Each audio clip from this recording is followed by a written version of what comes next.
രാഹുൽ ഗാന്ധി മണ്ടനാണ് എന്നുള്ളത് പൊതുധാരണയുണ്ട്, എല്ലാവർക്കും അറിയുകയും ചെയ്യാം. വെറും മണ്ടനല്ല, മരമണ്ടനാണ്. അതുകൊണ്ടാണ് കഴിഞ്ഞ ദിവസം മുംബൈയിൽ ശിവാജി പാർക്കിൽ 63 ദിവസത്തെ ഭാരത് ജോഡോ ന്യായ് യാത്രയുടെ സമാപനത്തിൽ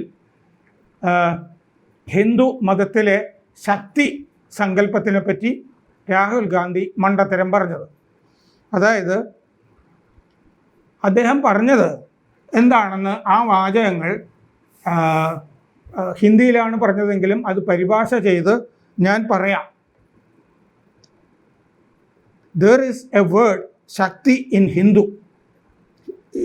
Hindu religion. We are fighting against that Shakti. The question is, what is that Shakti and what does that entail for us? The soul and integrity of EVMs have been traded to the king. This is a fact. Not just EVMs, but every autonomous institution have traded its spine to the center. ഇതാണ് വാചകം പറയുന്നത്. EVM മെഷീനുകളെ പറ്റി പറയുന്നതിന് മുമ്പാണ് ശക്തിയെപ്പറ്റി പറയുന്നത്. അത് മലയാളത്തിൽ പറയാം. ഹിന്ദു മതത്തിൽ ശക്തി എന്നൊരു വാക്കുണ്ട്. രാഹുൽ ഗാന്ധി പറയുന്നതാണ്. ഹിന്ദു മതത്തിൽ ശക്തി എന്നൊരു വാക്കുണ്ട്. ഞങ്ങൾ ആ ശക്തിക്കെതിരെയാണ് പോരാടുന്നത്. ഇതാണ് വാചകം തുടക്കത്തിൽ. ഹിന്ദു മതത്തിൽ ശക്തി എന്നൊരു വാക്കുണ്ട്, ഞങ്ങൾ ആ ശക്തിക്കെതിരെയാണ് പോരാടുന്നത്. എന്താണ് ആ ശക്തി? അത് നമുക്ക് വരുത്തി വയ്ക്കുന്നത് എന്താണ് എന്നുള്ളതാണ് ചോദ്യം. EVM യന്ത്രങ്ങളുടെ ആത്മാവ് രാജാവിന് കച്ചവടം ചെയ്തിരിക്കുകയാണ്. ഇവിടെ രാജാവെന്ന് രാഹുൽ ഗാന്ധി ഉദ്ദേശിച്ചത് നരേന്ദ്രമോദിയാണ്, അത് നമുക്കറിയാം. ഇതൊരു വസ്തുതയാണ്. EVM യന്ത്രങ്ങൾ മാത്രമല്ല, ഇന്ത്യയിലെ സ്വയംഭരണ സ്ഥാപനങ്ങൾ മുഴുവൻ അവയുടെ നട്ടെല്ല് കേന്ദ്രത്തിന് കൊടുത്തിരിക്കുന്നു. ഇത്രയുമാണ് ഈ രാഹുൽ ഗാന്ധി പറഞ്ഞത്. പക്ഷേ പറയുന്നതിൻ്റെ ആദ്യത്തെ വാചകങ്ങൾ ഹിന്ദു മതത്തിൽ ശക്തി എന്നൊരു സങ്കല്പമുണ്ട്, ഞങ്ങൾ ആ ശക്തിക്കെതിരെയാണ് പോരാടുന്നത്, ഇതാണ് പറഞ്ഞിരിക്കുന്നത്. അപ്പോൾ ഇനി രാഹുൽ ഗാന്ധി മലക്കം പറഞ്ഞിട്ടൊന്നും കാര്യമില്ല. ഹിന്ദു മതത്തിലെ ശക്തി എന്ന സങ്കല്പം മുഴുവൻ BJP ചോർത്തിക്കൊണ്ടുപോയിരിക്കുന്നു. അല്ലെങ്കിൽ ഹിന്ദു മതത്തിൻ്റെ സത്തയെ മുഴുവൻ BJP ചോർത്തിക്കൊണ്ടുപോയിരിക്കുന്നു. ഞങ്ങൾ അതിനെതിരെ പോരാടുന്നു. ഇതാണ് രാഹുൽ ഗാന്ധി ആമുഖമായിട്ട് പറഞ്ഞിരിക്കുന്നത്. പിന്നെ EVM യന്ത്രമൊക്കെ അങ്ങനെ കിടന്നോട്ടെ. അപ്പോൾ അത് പറയാനുള്ള പശ്ചാത്തലം എന്താണ്? അയോധ്യയിലെ പ്രാണപ്രതിഷ്ഠ സമൂഹത്തിൽ ഉണ്ടാക്കിയിട്ടുള്ള വലിയ ചലനമാണ്. ഹിന്ദുക്കൾ BJPക്കൊപ്പം നിൽക്കുന്നു എന്നുള്ളത് ഇപ്പോൾ എല്ലാവർക്കും അറിയാം. മോദി അധികാരത്തിൽ വരും എന്നുള്ളതൊക്കെ എല്ലാവർക്കും അറിയാം. എല്ലാ അഭിപ്രായ വോട്ടെടുപ്പുകളിലും അത് അങ്ങനെ തന്നെ വരുന്നുണ്ട്. കപട മതേതര സ്ഥാപനങ്ങൾ നടത്തുന്ന വോട്ടെടുപ്പുകൾ പോലും അത് മറച്ചു വയ്ക്കുന്നില്ല.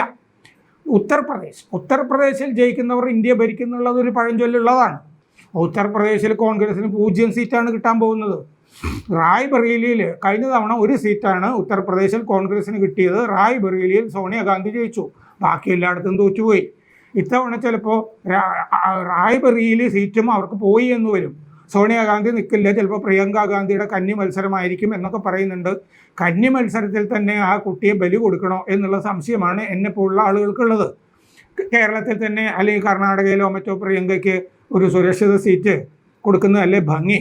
പക്ഷേ അത് രാഹുൽ ഗാന്ധി പ്രിയങ്ക സോണിയ ഗ്രൂപ്പിന് കുടുംബത്തിലെതിരായതുകൊണ്ട് ചിലപ്പോൾ അത് സമ്മതിക്കാതെ വരുന്നതാകാം. എന്തുമാകട്ടെ, അത് കുടുംബ കലഹത്തിൻ്റെ ഭാഗമാണ്. പക്ഷേ ഇപ്പോൾ പ്രധാനപ്പെട്ട ഒരു തിരഞ്ഞെടുപ്പ് വിഷയമായി വന്നിരിക്കുന്നത് രാഹുൽ ഗാന്ധിയുടെ ഈ അസംബന്ധ പരാമർശമാണ്. ഞങ്ങൾ ഹിന്ദു മതത്തിനെതിരാണ് എന്നാണ് രാഹുൽ ഗാന്ധി പറഞ്ഞിരിക്കുന്നത്. കാരണം ഹിന്ദുമതം, അതിലെ ശക്തി, അത്തരം സങ്കല്പങ്ങളൊക്കെ BJPയുടെ കൂടെയാണ്, ഞങ്ങൾ അതിനെയാണ് ഫൈറ്റ് ചെയ്യുന്നത് എന്നാണ്. അപ്പോൾ അത് കുഴപ്പമാണ് എന്നറിഞ്ഞിട്ട് ഞാൻ ആ ശക്തിയല്ല ഉദ്ദേശിച്ചതെന്നൊക്കെ ഇപ്പോൾ പപ്പുമോൻ പറഞ്ഞ് രംഗത്ത് വന്നിട്ടുണ്ട്. അതൊന്നും വിലപ്പോവില്ല, കാരണം ഇത് റെക്കോർഡഡാണ്. ആ പ്രഭാഷണം നമ്മുടെ കയ്യിലുണ്ട്. അപ്പോൾ മോദി തെലങ്കാനയിലെ ജഗത്യാലയിൽ നടന്ന റാലിയിൽ ഇതിന് മറുപടി പറഞ്ഞു. മോദി പറഞ്ഞത് എന്താണെന്ന് വെച്ചാൽ, രാഹുൽ ഗാന്ധി സംസാരിച്ചത് ദുർഗയ്ക്കും അംബയ്ക്കും എതിരെയാണ്. നമ്മുടെ മാതാവ്, സഹോദരി, മകള്, ഇതൊക്കെയാണ് നമ്മുടെ ശക്തിയുടെ പ്രതീകങ്ങൾ എന്ന് പറയുന്നത്.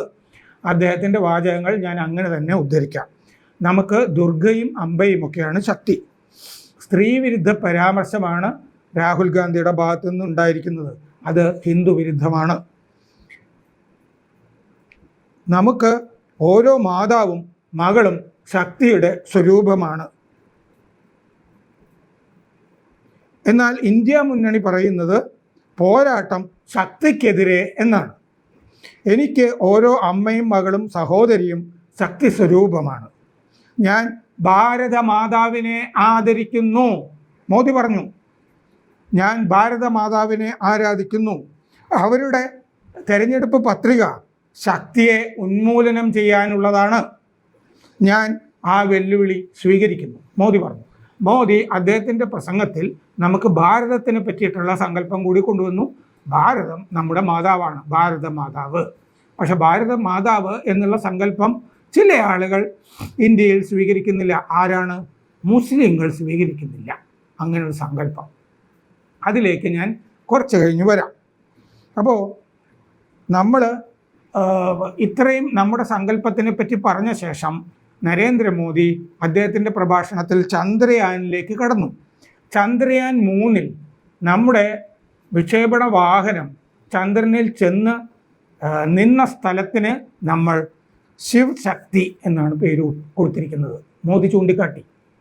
നമുക്ക് ശിവ് ശക്തി ആ സങ്കല്പം പ്രധാനമാണ്. അതിലും ശക്തിയുണ്ട്. കാരണം ശിവനും പാർവതിയും, അത് പുരുഷനും പ്രകൃതിയും പുരുഷനും ശക്തിയും എന്നുള്ള സങ്കല്പമാണ്. അർദ്ധനാരീശ്വരൻ എന്നൊക്കെ നമ്മൾ പറയുന്നത് അതുകൊണ്ടാണ്. പകുതി സ്ത്രീയും പകുതി പുരുഷനും എന്നുള്ളത്, ഇത് ഒന്നിച്ചു പോകുന്നതാണ് നമ്മുടെ ദ്വന്ദ്വം എന്ന് പറയുന്നത്, നമ്മുടെ സങ്കല്പം. അപ്പോൾ മോദി പറഞ്ഞു ചന്ദ്രയാൻ 3 ദൗത്യത്തിൽ ആ പ്രക്ഷേപണ വാഹനം ചെന്ന് ചന്ദ്രനിൽ നിന്ന സ്ഥലത്തിന് നമ്മൾ പേരിട്ടിരിക്കുന്നത് ശിവശക്തി എന്നാണ്. ആ ശക്തി ആർക്കാണ് നശിപ്പിക്കാൻ കഴിയുക? ശക്തിയെ ഉന്മൂലനം ചെയ്യുന്നവരും നശിപ്പിക്കുന്നവരും അതിനെ എതിർക്കുന്നവരും തമ്മിലാണ് ഇനിയുള്ള പോരാട്ടം. അതായത് ശക്തിയെ നശിപ്പിക്കാൻ പുറപ്പെട്ടിരിക്കുന്ന ഇന്ത്യ മുന്നണിയും ശക്തിയെ പ്രതിരോധിച്ച് നിലനിർത്തുന്നവരും തമ്മിലാണ് പോരാട്ടം. അപ്പോൾ അതിൻ്റെ ബലം മോദി പറയാണ്, ഇനി നമുക്ക് ജൂൺ 4-ാം തീയതി കാണാം എന്ന് മോദി പറഞ്ഞു കഴിഞ്ഞപ്പോൾ പ്രധാനപ്പെട്ട ഒരു തെരഞ്ഞെടുപ്പ് വിഷയമായി ഈ ഹിന്ദു മതത്തിനെതിരായ ഇന്ത്യ മുന്നണിയുടെ പോരാട്ടവും ഹിന്ദു മതത്തിന് വേണ്ടിയുള്ള BJPയുടെ പോരാട്ടവും തമ്മിലാണ് ഈ തെരഞ്ഞെടുപ്പ് പോരാട്ടം എന്ന് വ്യക്തമായി കൃത്യമായി മോദി പറഞ്ഞു കഴിഞ്ഞു. ഇത് BJPയുടെ വക്താവായ ഷഹ്സാദ് പൂനാവാല പറഞ്ഞു, രാഹുൽ ഗാന്ധിയുടെ ഈ മണ്ടത്തരം നാരീ ശക്തിക്കെതിരാണ് എന്ന് പറഞ്ഞു. രാഹുൽ ഗാന്ധിക്ക് രാമചരിതമാനസം പൊട്ടാസ്യം സയനൈഡാണ് അദ്ദേഹം പറഞ്ഞു. കോൺഗ്രസ്സിന് ഹിന്ദു വിരുദ്ധ പൈതൃകമുണ്ട്, അവർക്ക് രാമനെ കണ്ടുകൂടാ. രാഹുൽ ഗാന്ധി ഇത്രയുമൊക്കെ ഹിന്ദു വിരുദ്ധ പരാമർശം നടത്തിയത് ഉദ്ധവ് താക്കറെയുടെ, ശിവസേനയുടെ ഉദ്ധവ് താക്കറെയുടെ സാന്നിധ്യത്തിലായിരുന്നു. ഇനി വലിയ ഒരു സംഭവം ഇതിന് പിന്നാലെ നടന്നു. ഇപ്പോൾ അയോധ്യ ഇന്ത്യയിലെ ഏറ്റവും പ്രധാനപ്പെട്ട തീർത്ഥാടന കേന്ദ്രമായി കഴിഞ്ഞല്ലോ.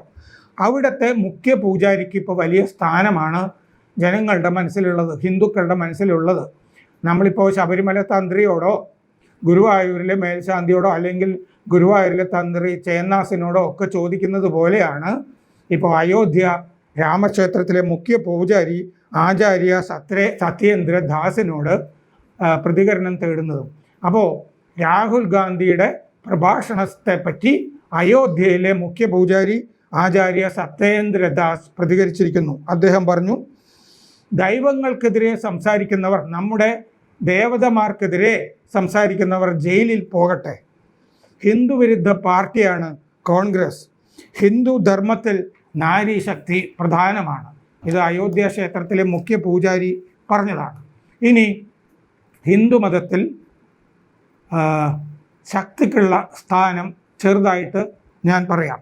ഹിന്ദു മതത്തിൽ ശക്തിയുടെ സ്വരൂപങ്ങളായിട്ടാണ് 10 മഹാവിദ്യകളെ വച്ചിരിക്കുന്നത്. 10 മഹാവിദ്യകൾ സ്ത്രീനാമങ്ങളിലാണ് അറിയപ്പെടുന്നത്, സ്ത്രീ സ്വരൂപങ്ങളാണ് 10 മഹാവിദ്യകൾ. കാളി, താര, ത്രിപുരസുന്ദരി, ഭുവനേശ്വരി, ഛന്നമസ്ത, ഭൈരവി, ധുമാവതി, ബകാലമുഖി, മാതംഗി, കമല, ഇത്രയും പേരാണ് മഹാവിദ്യകൾ. ദശമഹാവിദ്യകൾ, 10 സ്ത്രീ ശക്തി സ്വരൂപങ്ങൾ. ഇതൊക്കെ ശക്തി സ്വരൂപങ്ങളാണ്. കാളിയും ത്രിപുരസുന്ദരിയും ഭുവനേശ്വരിയും ഭൈരവിയും ഒക്കെ. ഇവരെല്ലാവരും മണിദ്വീപിൽ വസിക്കുന്നു എന്നുള്ളതാണ് സങ്കല്പം. ഇതിൽ മാതംഗി പ്രത്യേകിച്ച് ശ്രദ്ധിക്കേണ്ടതാണ്. അത് ഒരു ദലിത് ശക്തി സ്വരൂപമാണ് മാതംഗി. മാതംഗ മുനിയുടെ മകളാണ്. മാതംഗ മുനി നമ്മുടെ ഒരു മഹർഷി തന്നെ പിന്നോക്ക സമുദായത്തിൽ നിന്ന് വന്നിട്ടുള്ളതാണ്. അതല്ലാതെ ഈ കപടമതേതരവാദികളും മാർക്സിസ്റ്റ് മണ്ടന്മാരും ഒക്കെ പറയുന്നത് പോലെയുള്ള ബ്രാഹ്മണിക്കൽ ഹെഗമണിയൊന്നുമല്ല. പഴയ സങ്കല്പമാണ്. മഹാനായ ഋഷി മാതംഗ മുനി പിന്നോക്ക സമുദായത്തിൽ നിന്നുള്ള ആളാണ്. അദ്ദേഹത്തിൻ്റെ മകളായ മാതംഗി 10 ശക്തി സ്വരൂപങ്ങളിൽ ഒന്നാണ് ഹിന്ദുക്കളെ സംബന്ധിച്ചിടത്തോളം. ഇതാണ് നമ്മുടെ ശക്തി സങ്കല്പം എന്ന് പറയുന്നത്. ഇനി ഞാൻ നേരത്തെ പറഞ്ഞു, ഭാരതത്തിനെ, അതായത് ഭാരതാംബ എന്നുള്ള സങ്കല്പം മുസ്ലിങ്ങൾ സ്വീകരിക്കുന്നില്ല എന്ന് ഞാൻ നേരത്തെ പറയുകയുണ്ടായി. അവർ വന്ദേ മാതരവും പാടുകയില്ല. എന്താണ് കാരണം? ഈ വന്ദേ മാതരത്തിൻ്റെ കഥ ഒരു പുസ്തകമായി തന്നെ വന്നിട്ടുണ്ട്. ഓട്ടോബയോഗ്രഫി ഓഫ് എ സോങ് എന്ന് പറഞ്ഞിട്ട് ഒരു ബംഗാളി എഴുതിയ പുസ്തകമാണ് ഇംഗ്ലീഷിൽ. അതിൽ വന്ദേ മാതരത്തിൻ്റെ കഥ വളരെ വിശദമായി പറഞ്ഞിട്ടുണ്ട്.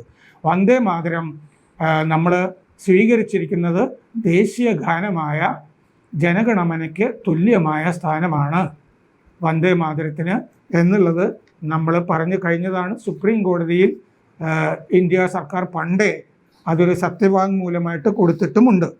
ബങ്കിം ചന്ദ്ര ചാറ്റർജി എഴുതിയ ഈ ഗാനം അദ്ദേഹം 1882 പ്രസിദ്ധീകരിച്ച ആനന്ദമഠ്, അത് മലയാളത്തിലും വന്നിട്ടുണ്ട്, ആനന്ദമഠം എന്ന് പറഞ്ഞ് പരിഭാഷ ചെയ്തിട്ട്. ആനന്ദമഠം എന്ന് പറഞ്ഞ നോവലിൽ വരുന്ന ഗാനമാണ്. ആ ഗാനം പക്ഷെ കുറച്ച് മുമ്പേ അദ്ദേഹം എഴുതി വെച്ചിരുന്നതാണ്, നോവലിൽ ചേർത്തത്. ആ ഗാനം 1896 സാക്ഷാൽ രവീന്ദ്രനാഥ ടാഗോർ, ജനഗണമന എഴുതിയ രവീന്ദ്രനാഥ ടാഗോർ കൽക്കട്ടയിൽ നടന്ന കോൺഗ്രസ് മഹാസമ്മേളനത്തിൽ ആദ്യമായി ആലപിച്ചു. വന്ദേ മാതരം എന്ന ഗാനം, ദേശീയ ഗാനം ആദ്യമായി ആലപിച്ചത് ടാഗോർ ആണ്, രവീന്ദ്രനാഥ് ടാഗോർ. അത് 1905 ആയപ്പോഴേക്കും വളരെ ജനപ്രിയമായി. ആ ഗാനം അറിയാത്ത ആളുകളില്ല എന്ന് വന്നു. പക്ഷേ ഗാന്ധിയും മറ്റുള്ളവരും എല്ലാം കൂടി സ്വീകരിച്ചത് ആദ്യത്തെ 2 ശ്ലോകങ്ങൾ, സംസ്കൃതത്തിലും ബംഗാളിയിലുമാണ് ആ പാട്ട്. അതിലെ ആദ്യത്തെ 2 സ്റ്റാൻസാസ് മാത്രമാണ് സ്വീകരിച്ചത്. അതിൻ്റെ കാരണം എന്താണെന്ന് വെച്ചാൽ തുടർന്നുള്ള ഭാഗങ്ങൾ ദുർഗയെ പറ്റിയാണ് ആ പാട്ടിൽ, വന്ദേ മാതരം. അപ്പോൾ ഈ ദുർഗ എന്ന് പറഞ്ഞാൽ ആ ഭാഗമൊന്നും പറ്റില്ല, അതുകൊണ്ട് വന്ദേ മാതരവും ഞങ്ങൾക്ക് പറ്റില്ല എന്ന് മുസ്ലിം ലീഗും മുഹമ്മദ് അലി ജിന്നയും അക്കാലത്ത് നിലപാടെടുത്തു. അതുകൊണ്ടാണ് അതിൻ്റെ ആദ്യത്തെ 2 ശ്ലോകങ്ങൾ മാത്രമാക്കി കോൺഗ്രസ് സമ്മേളനങ്ങളിൽ ആലപിച്ചിരുന്നത്. അപ്പോൾ എന്ത് ചെയ്തു എന്ന് വെച്ചാൽ, ബ്രിട്ടൻ്റെ ആവശ്യം ഗോഡ് സേവ് ദ കിങ് എന്ന അവരുടെ ഗാനം നമ്മുടെ ദേശീയ ഗാനമായിട്ട് നമ്മളൊക്കെ ആലപിച്ചോളണം എന്നാണ്. നമുക്കതിന് സൗകര്യം ഉണ്ടായിരുന്നില്ലല്ലോ. അതുകൊണ്ട് ഈ ദേശീയ ഗാനമായിട്ട് നമ്മൾ സ്വീകരിച്ച വന്ദേ മാതരം, അമ്മയ്ക്ക് വന്ദനം, മാതാവിന് വന്ദനം എന്ന പാട്ട് വരുന്ന ആനന്ദമഠം എന്ന് പറഞ്ഞ നോവൽ നിരോധിച്ചു. വന്ദേ മാതരവും നിരോധിച്ചു ബ്രിട്ടീഷ് ഭരണകാലത്ത്. എന്നിട്ട് നമ്മൾ സ്വാതന്ത്ര്യം നേടിയ ശേഷം 1947 നമ്മുടെ സർക്കാർ, നെഹ്റുവിൻ്റെ നേതൃത്വത്തിലെ സർക്കാരാണ് ആ നിരോധനം പിൻവലിച്ചത്. 1950 ജനുവരി 26 കോൺസ്റ്റിറ്റ്യൂവൻ്റ് അസംബ്ലി, നിയമനിർമ്മാണ സഭ, ജനഗണമനയ്ക്കൊപ്പം തുല്യമാണ് വന്ദേ മാതരം എന്ന ഗാനം എന്ന് അംഗീകരിച്ചു. എന്നിട്ട് ഇത് ഇങ്ങനെ ദേശീയ ഗാനമായിട്ട് സ്വീകരിക്കണോ വേണ്ടയോ എന്നുള്ളത് ചർച്ച ചെയ്ത് തീരുമാനിക്കാൻ ഒരു കമ്മിറ്റി ഉണ്ടായിരുന്നു. ആ കമ്മിറ്റിയിലെ അംഗങ്ങൾ ആസാദ്, നെഹ്റു, മൗലാന അബുൽ കലാം ആസാദ്, നെഹ്റു, സുഭാഷ് ചന്ദ്രബോസ്, ആചാര്യദേവ്, ടാഗോർ എന്നിവരായിരുന്നു ആ കമ്മിറ്റിയിലെ അംഗങ്ങൾ. അവരാണ് ഇത് ആദ്യത്തെ 2 ശ്ലോകങ്ങളാക്കി മാത്രം നമുക്ക് എടുക്കാം എന്ന് തീരുമാനിച്ചത്. പക്ഷേ മൊത്തം പാട്ട് നേരത്തെ ഞാൻ പറഞ്ഞതുപോലെ ബാക്കി ഭാഗങ്ങൾ ദുർഗയെ പറ്റിയാണ് എന്നുള്ളത് കൊണ്ടാണ് സ്വീകരിക്കാതിരുന്നത്. അപ്പോൾ അക്കാലത്തും മുസ്ലിം പ്രീണനം കോൺഗ്രസിൻ്റെ ഭാഗമായിരുന്നു എന്നർത്ഥം. ആ മുസ്ലിം പ്രീണനമായതുകൊണ്ടും മുസ്ലിം ലീഗുമായി കൂടി സഖ്യത്തിൽ ഏർപ്പെടണം എന്നുള്ളത് കൊണ്ടും അല്ലെങ്കിൽ മുസ്ലിങ്ങളെ കൂടി കോൺഗ്രസിൻ്റെ ഭാഗമാക്കണം എന്നുള്ളത് കൊണ്ടുമാണ് ഇത് ഇങ്ങനെയായത്. ഇതൊക്കെ 1937 ഈ കമ്മിറ്റി വരുന്നതും ഇത് സ്വീകരിക്കുന്നതും ഒക്കെ. പക്ഷേ 1921 മാപ്പിള ലഹളയുടെ കാലത്ത് തന്നെ ഖിലാഫത്തിനെ കോൺഗ്രസിൻ്റെ കൂടെ ചേർത്തിട്ട് ഗാന്ധി പുലിവാല് പിടിച്ചിരുന്നു. അദ്ദേഹം അലി സഹോദരന്മാരുടെ ബന്ദിയായി മാറിയിരുന്നു. അങ്ങനെ പുലിവാല് പിടിച്ചിട്ട് പോലും ഗാന്ധി പിന്നീടും ഗാന്ധിയും അദ്ദേഹത്തിൻ്റെ കോൺഗ്രസും മുസ്ലിം പ്രീണനം തുടർന്നു എന്നുള്ളതാണ് നമ്മൾ വന്ദേ മാതരം എന്ന ഗാനത്തിൻ്റെ ചരിത്രത്തിൽ നിന്ന് മനസ്സിലാക്കുന്നത്. ഞാൻ വന്ദേ മാതരത്തിൻ്റെ കാര്യം ഈ രാഹുൽ ഗാന്ധി പറഞ്ഞ ശക്തിയുമായി കൂട്ടിച്ചേർക്കുന്നത് അത് തമ്മിൽ ബന്ധമുള്ളത് കൊണ്ടാണ്. കാരണം ശക്തി സ്വരൂപിണിയായ ദുർഗയെ പറ്റിയിട്ടുള്ള ഗാനമാണ് വന്ദേ മാതരം എന്നുള്ളത്. അപ്പോൾ വന്ദേ മാതരത്തിന് തന്നെ എതിരാണ്, അതായത് മുഴുവൻ രൂപത്തിലുള്ള വന്ദേ മാതരത്തിന് തന്നെ എതിരാണ് കോൺഗ്രസ് എന്നുള്ളതാണ് കോൺഗ്രസിൻ്റെ ചരിത്രം. ആ പൈതൃകം പേറുന്ന മരമണ്ടനാണ് രാഹുൽ ഗാന്ധി. അന്നും ഹിന്ദു വിരുദ്ധമായിരുന്നു. നമുക്കറിയാം മറ്റേ സബ്കോ സന്മതി ദേ ഭഗവാൻ രഘുപതി രാഘവ രാജാറാം എന്ന ഗാനം, മൂല ഗാനം ഗാന്ധി സ്വന്തം സൗകര്യത്തിന് അനുസരിച്ച് മാറ്റിയിട്ടാണ് ഈശ്വർ അല്ല തേരോ നാം എന്ന് എഴുതി ചേർത്തത് എന്നുള്ളത് നമുക്കറിയാം. അപ്പോൾ അദ്ദേഹം അതും കൂടി ഹിന്ദുമതത്തിലുമായിട്ട് ഇണക്കി ചേർക്കാനായിട്ട് പരിശ്രമിച്ച് പരാജയപ്പെട്ട ആളാണ്. അപ്പോൾ അതുകൊണ്ട് രാഹുൽ ഗാന്ധി മുസ്ലിം പ്രീണനത്തിന് വേണ്ടി നിൽക്കുകയും മാത്രമല്ല നെഹ്റു, ഇന്ദിരാഗാന്ധി, രാജീവ് ഗാന്ധി, രാഹുൽ ഗാന്ധി, ഈ നെഹ്റു കുടുംബത്തിലെ നെഹ്റു രാജവംശത്തിലെ സകല തലമുറകളും ഇന്ദിരാഗാന്ധി ഉൾപ്പെടെ ബാബറിൻ്റെ ഖബറിൽ കാബൂളിൽ, അഫ്ഗാനിസ്ഥാൻ്റെ തലസ്ഥാനമായ കാബൂളിലെ ബാബറിൻ്റെ ഖബറിൽ പോയി പലപ്പോഴും ആദരവ് നൽകിയിട്ടുള്ള ആളുകളാണ്. ഇതൊരു വസ്തുതയാണ്. അതിൻ്റെ ചിത്രങ്ങൾ ഉണ്ട്. അതിൻ്റെ ദുരൂഹമായ പശ്ചാത്തലം കിടക്കുന്നുണ്ട്. അതുപോലെ രാജീവ് ഗാന്ധിയുടെ അച്ഛനായ ഫിറോസ് ഗാന്ധി എന്തായാലും ഹിന്ദുവല്ല. അതുകൊണ്ട് രാഹുൽ ഗാന്ധിയും ഹിന്ദുവാണോ? ഇതൊക്കെ പ്രധാനപ്പെട്ട ചോദ്യങ്ങളാണ്. രാജീവ് ഗാന്ധി ഹിന്ദുവാണോ? അപ്പോൾ ഹിന്ദുക്കൾ പോലും അല്ലാത്ത ആളുകളാണ് ഇപ്പോൾ ഹിന്ദു വിരുദ്ധമായ കാര്യങ്ങൾ പറയുന്നത്. അങ്ങനെ ഹിന്ദു അല്ലാത്ത രാഹുൽ ഗാന്ധി ഹിന്ദു വിരുദ്ധനായി നിലകൊള്ളുന്നത് സ്വാഭാവികം മാത്രമാണ്. അപ്പോൾ ഹിന്ദു വിരുദ്ധതയും ഹിന്ദു മതവും തമ്മിലാണ് ഇത്തവണത്തെ തിരഞ്ഞെടുപ്പിലെ പോരാട്ടം. അതിൻ്റെ ശംഖധ്വനിയായിരുന്നു അയോധ്യയിലെ പ്രാണപ്രതിഷ്ഠ. അതുകൊണ്ട് ഇനിയുള്ള ദിവസങ്ങളിൽ ഈ സംഘർഷം മൂർച്ഛിക്കുമോ ഇല്ലയോ എന്നുള്ളത് നമുക്ക് കാത്തിരുന്ന് കാണാം.